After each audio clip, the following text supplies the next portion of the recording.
Ang Eternal Flame Falls ay isang maliit na talon na matatagpuan sa Shale Creek Preserve, isang bahagi ng Chestnut Ridge Park sa Western New York.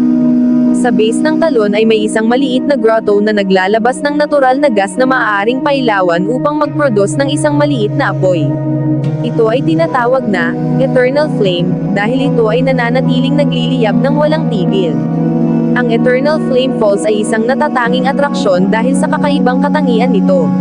Ang apoy sa loob ng grotto ay nananatiling nagliliyab dahil sa mga gas pockets na umaakyat mula sa matandang bedrock na gawa ng shale.